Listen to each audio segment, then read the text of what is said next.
今日はなんとですね、特別に皆さん大好きの山本俊樹選手に出ていただきました。ありがとうございます。ありがとうございます。よろしくお願いします。よろしくお願いします。皆さんすでに知っているかと思うんですけれども、山本選手は全日本選手権2016年から2018年まで3連覇していて、つい最近の2019年世界選手権では89キロ級としてクリーン&ジャークなんと金メダル取っています。じゃあ、まず最初に、結構普通な質問になるんですけど、ウェイトのキャリアについて聞きたいなと思いまして、ウェイトをそもそも始めたきっかけって何だったんですか？ウェイトはね、高校1年だから15歳の6月から始めた。ちょっと遅い。そう、6月だから4月5月は柔道部に入ったわけ。はい。で柔道部入って、で入った理由が中学校まで陸上の長距離やってて、もうこれ全然伸びなくて、長距離長距離の1500と3000メートルやってて、体質的に絶対合わないわけで、もう中学校3年間で陸上をやめて、高校生からその柔道てっぺん取ったらと思って入ったんだけど、柔道部の顧問いなくて、で柔道場で毎日寝転がってて、で柔道場に置いてあるその受け身の本を勉強して、前受け身やってみたらあばらの骨折れてそう1週間で折れたから、もうさらになんかこ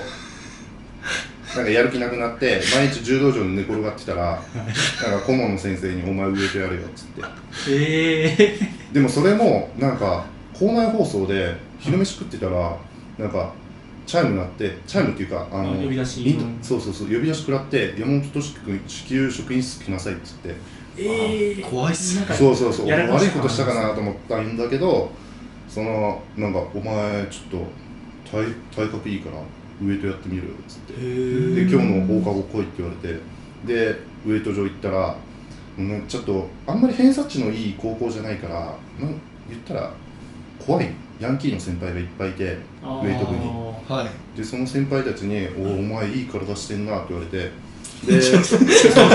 ガチムチで4人先輩いたんだけど、4人に取り囲まれて、で俺がこうやってちょっとビビりながら萎縮してたところに顧問の先生が来て、で先輩が一言「こいつウエイト部入るらしいっすよ」っつって言ってないのに、でもその瞬間からウエイト部に受けて、なんかあれだね、持田さんと似てるね。そう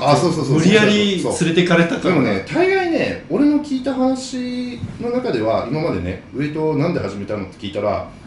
大概そんなのが多い。やっぱりマイナー競技だから、どうしても顧問の先生も無理やり引っ張ってこないと無理だから。ちなみにもともとその体格良かったっていうのは中学とかで何かやってたからってことですか？いや、中学校時代はだから陸上を長距離やってたんだけど、ほぼその怪我で走れなかったから、だからグラウンドの隅で腹筋、背筋、あと懸垂、この3種目ひたすら毎日やってた。長距離っぽくないですね。長距離っぽくない。だから体つきもやっぱり大きいから、走ったらもう重たくて、それでそうすぐ怪我。ちなみに長距離の成績どうでし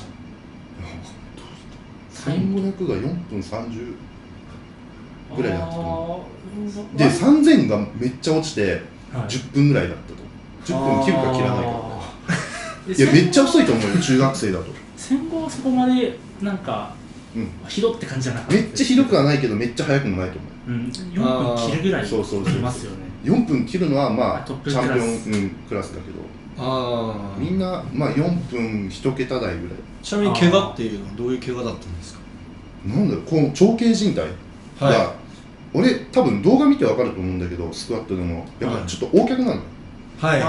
O 脚だから全部外側のやっぱり筋肉とか靭帯に負担がきて湾曲してるから、だから全然向いてなかった。ちなみに短距離やろうとは思わなかった？短距離速かったよ。短距離速かったから長距離極めようと思って浅はかに長距離入って、逆に短距離極めようとは思わなかったんですか？だからもう短距離走ったら負けたことなかったし、でも長距離はマラソン大会とかでなんか勝ったり負けたりが多くて、じゃあそこも勝ちたかったっていう。そうなんかでもそっからもう完全に瞬発型ですよね。もう長距離下手で短距離は得意みたいな、だから長距離入っててもそのメニューがその長距離ばっかり走ってるわけじゃなくてダッシュトレーニングとか、はい、そういう時はもう参加してやってたりしてたけど、それは早かったよ。じゃあもうそもそも中学からもうそんだけ懸垂と、なんか腕立て伏せとかやってた。なんていうのかな、クロスフィットとかあるこのマッスルアップマッスルアップあれとかはもう普通に中学校で20回とか連続でやってた。だから結構まあ身体能力が良かったんじゃない。球技やっても結構。でもその頃からもう筋トレやってるんですね。じゃあウェイトを始めたのが15歳の6月、でそっからじゃあその始めて最初の1年間ぐらいでどれぐらい上げれるようになったんですか。1年間でも次の年の高校2年生の4月には90のいくつだろう110ぐらいかな。1年間ちょうど1年やってしかもあれっすよね、なんかスクワットとか、デッドとかなんかそういったバーベルとかの筋トレ全くなし、ゼロから始めてってことですよね。そういやすごく、すごい階級はその時って69上げたばかりかな。1年生が62でやってて、それが1年生のその年またいで1月まで62、で減量きつくて69に上げたのがその2月から4月までの間、今3ヶ月間ぐらい。キャリア1年目の6級で90の120は結構強いっすね。強いんだと思うんだけど、今の高校生からしたら多分普通だろうし、その時の俺兵庫県出身なんだけど、兵庫は結構ウエイト盛んだから、そうですね。そう同級生に木下って今福井でやってるんだけど、そういう人とかもいたし、もうなんかずーっと競い合って、なんかもうそれが当たり前だった。90の110から120ぐらいは。ちなみにその初めてスクワットやった時って結構重たいの触れました？ハーフだけど、なんかうちの顧問の先生がフルはやらせなかった。でもパイプ椅子引いて置いて、パイプ椅子にその座るか座らないかぐらいのところで切り返せって言われて、それで100キロ当たったと思う。ボックススクワット。そう今で言ったらボックススクワット。最初の1年目で、90の110ぐらい上げれたってことだったんですけど、じゃあそっから、そのどれぐらいのペースでPR 更新していったんですか。例えば2年目とか3年目とかは。2年の夏には、69のままだけど、107の邪悪があんま得意じゃなかったから15ぐらいまでかな。スナッチが一気に伸びたんだよね。そうなんか7ぐらいまでスナッチの方が強かったみたいな、スナッチャーって話はありますけど、大学3年生まではスナッチの方が強かったから。なんか今は逆になんか邪悪の方が得意っていうイメージがあるんですけど、それは大学3年生で、だいぶ飛んじゃうけど、大学3年生で肘脱臼してから、もう完全に脱臼しちゃって。もしかして今手術はしてないけど、でもやっぱり痛みがあるからどうしても肘も決まんなくなっちゃったし。そうなんですね。YouTube に動画残ってますね。それ脱臼の動画ちゃんとあって、ちょっと入れてみたら。そうっすね、編集で151。いやでも俺は見れないから、あの動画は。そうですね、見ない方がいいですね。もうトレーニングで影響しますもんね。そうで、あれも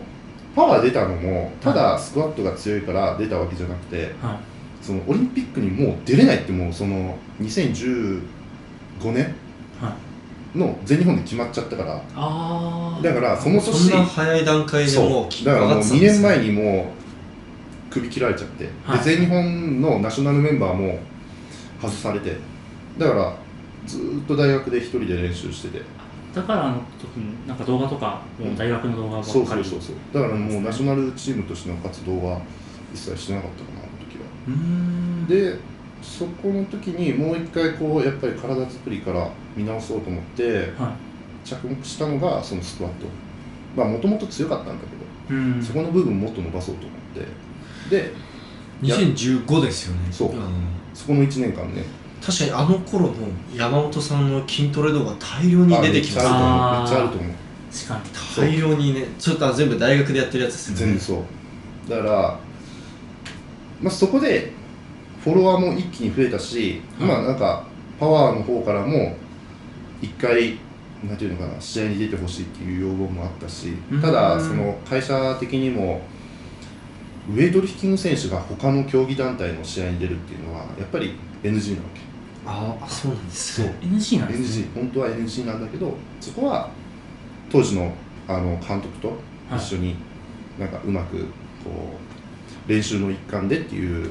ので出て、で300キロやったんだけど、ジャパンクラシック出たのもそれも練習ジャパンクラシックもそうそれで優勝ですもんね。あの時はでもたまたまだと思う。しかもあれ日本記録だっけ？スクワットの日本記録スクワットだけかな。そう第一シーズン。いや体重はどれくらいでしたっけ？あの時がね86キロとか86、93で出てました。そうじゃあ余裕持って、だから85の選手でやってたから93キロ級が上の階級にあってパワーだと、でそのパワーは83だから、だから減量はその他競技のジャンルでするのはダメって言って、もともとそのウェイトリフティングの練習で普段通りの体重で試合に出たって感じですよね。そうでジャパンクラシックの時はね、確かもうナショナルチームに招集されてたんだよ、年明けてたから。だからちょうど全日本合宿の最中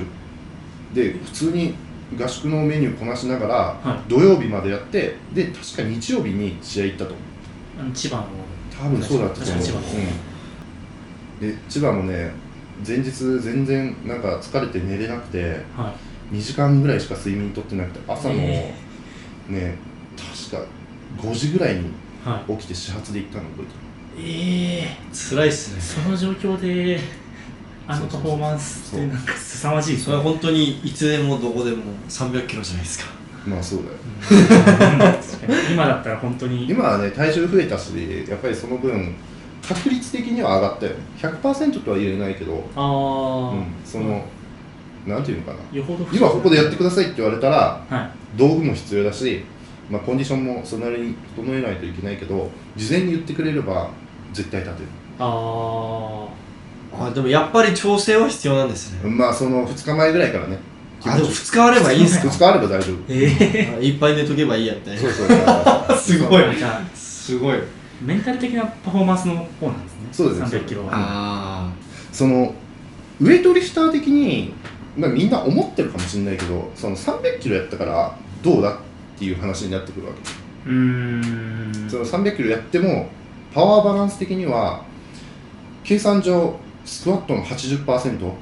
は邪悪できるって言われてて、でスナッチだと 66% までできる。それってかなり効率いい方ですよね。効率そうめちゃくちゃ効率のいい人のその統計を取ったらそういう風になってて、宮本なんかそこを全部クリアしてるんじゃないかな。ちょっと超えてるぐらいですね。本来宮本とかやっぱりそこら辺の選手は多分ねバランス的にすごいいい選手なの。でも俺は300キロやったら計算上邪悪が240キロできる。いやできますよ。でもできないじゃん。できないじゃん。だからできないと思われてる中で、じゃあそんなやっても必要ないって思われるんだけど、でも俺の中では一つそこはモチベーション。300キロいつでもできるんだぞっていう自分の中での自己満のためにやってるものだから。だから別に俺に足りないものはテクニックなんだけど、でもテクニックで追いつこうと思うんじゃなくて、テクニックって数値になかなか表せないものだから。そうですね。だからでも補強種目って単純に追っていけるじゃん。あの選手これやってるから自分もやればいいっていう。だからそこは自分の中では重きを置いてるから。だからティエンタオが320やってるのも知ってるし、じゃあ自分も320やればもしかしたらそれに届く選手になるかもしれない、うん、でもテクニックだけじゃ絶対追いつかないと思ってるから、うん、だからまずはそこは世界と詰めていきたい。テクニックは後でやればいいことだからっていうのが自分の中である。一個の指標としてそこをそこを詰めれないと、そもそもじゃあティエンタオが230キロ、はい、弱クリーン&ジャークやります。でもそれ床に置いてあって絶対動かせないじゃん俺ら。そんなスクワット230、50しかできない選手がどんだけ効率よくても絶対クリーン&ジャークはできない、無理ですね。でも動かすことさえできれば挑戦する権利は得れると思うから、そこはずっと大切にしてる。あ